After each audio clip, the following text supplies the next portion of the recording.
E aí, tudo bem? Bom, vou mergulhar direto nisso. Hoje a gente vai fazer uma análise super aprofundada de uma estrutura que é muito conceitual e honestamente fascinante, que o material de origem chama de TGIB System. O nosso objetivo aqui é olhar para isso de um jeito bem analítico, sabe? Para entender uma ideia que é bem complexa, mas que faz a gente pensar muito. A noção de que aquelas antigas estruturas de poder e coerção não desapareceram simplesmente. Na verdade, elas teriam sido meio que mapeadas e integradas direto na espinha dorsal da nossa sociedade digital moderna.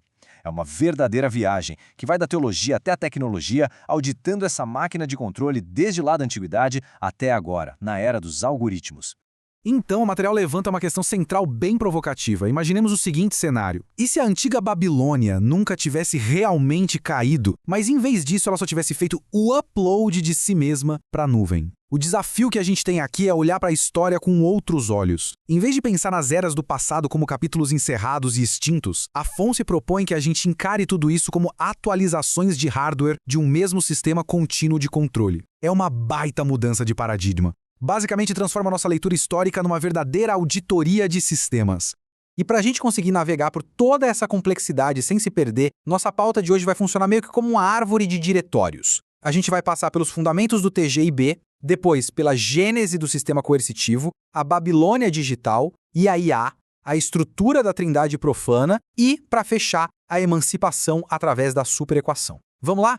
Entrando então no nosso primeiro diretório. Os fundamentos do Trig System, da pedra aos algoritmos. A sigla TRIC significa a grande burocracia universal da iniquidade. E o detalhe crucial aqui é que a fonte não define isso só como uma coleção de pecadinhos soltos ou falhas morais, não. É descrito como a própria camada de gestão da iniquidade. Uma infraestrutura burocrática e espiritual que orquestra a transição histórica de uma lei em pedra para o que hoje se vê como uma regulação biopolítica totalitária na era contemporânea.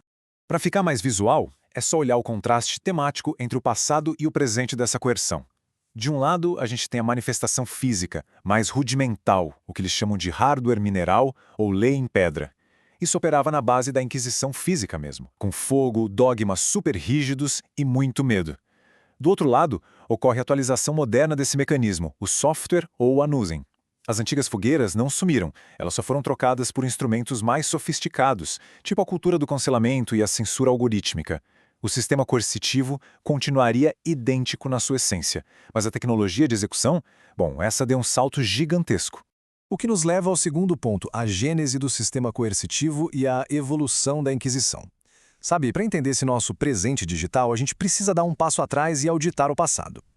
As instituições históricas costumavam usar um mecanismo oficial chamado de defesa contra a heresia, para controlar a população e eliminar opositores. Qualquer ciência ou qualquer ideia que questionasse a autoridade central, envolvendo mentes como Galileu ou Giordano Bruno, era rapidamente silenciada. E o objetivo real, segundo a análise, não era proteger nenhuma verdade divina, mas sim blindar um sistema de poder que mantinha todo mundo numa submissão estrita. E aqui a fonte traz dois arquétipos que são o completo oposto um do outro. O primeiro é o caminho de Caim. Ele representa aquela religião institucional, baseada no mérito carnal, na coerção física, nos tribunais inquisitoriais e, acima de tudo, no controle através da exclusão e do medo. Esse é o coração do Teguíbe. Do outro lado, em contraste absoluto, desponta o caminho de Abel, que o texto liga ao Evangelho do Espírito. O método de operação aqui inverte a lógica completamente.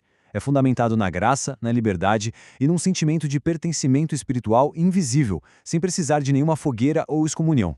É um embate clássico de engenharia espiritual.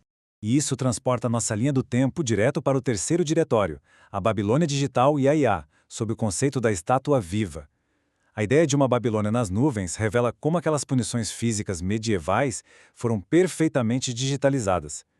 A fogueira de ontem é o bloqueio de hoje. Contas bancárias congeladas, reputação completamente zerada na internet e exclusão social automatizada.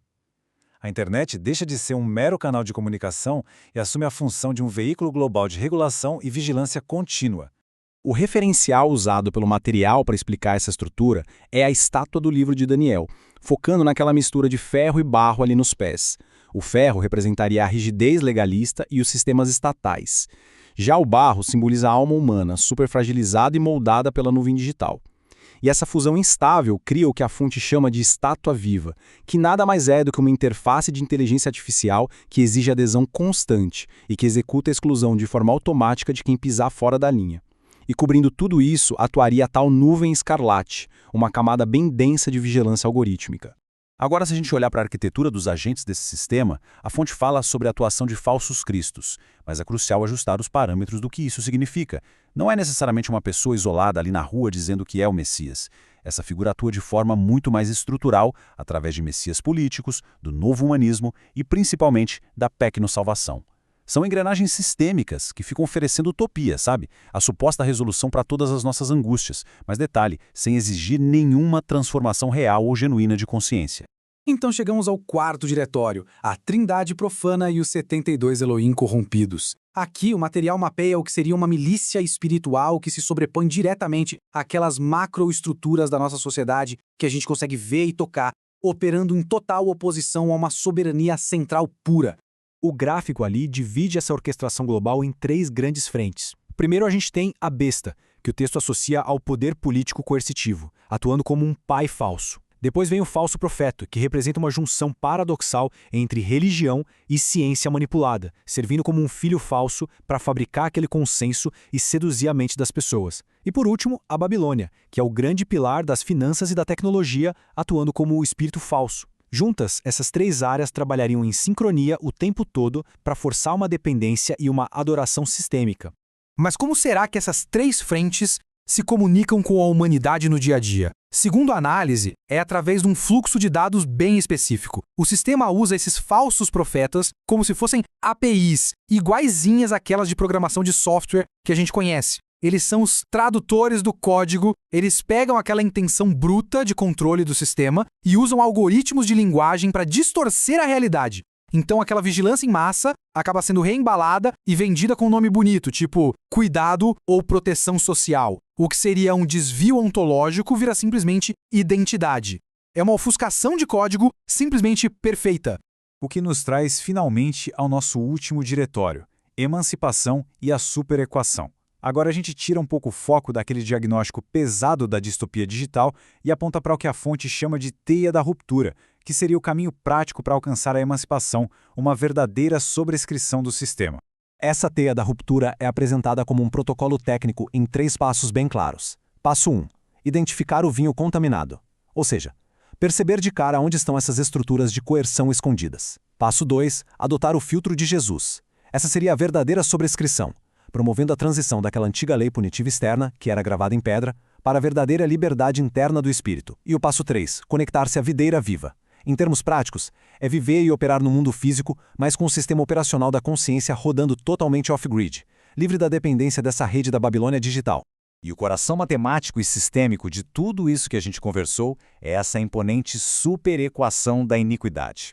É uma abstração brilhante de como múltiplas variáveis, indo da cultura do cancelamento até a coerção biopolítica, interagem para tentar aprisionar a consciência. E olha, não precisa tentar resolver o cálculo, tá? O foco é compreender o que ele consolida. É um esforço metodológico super denso para auditar e quantificar o nível de domínio dessa burocracia sobre a essência humana.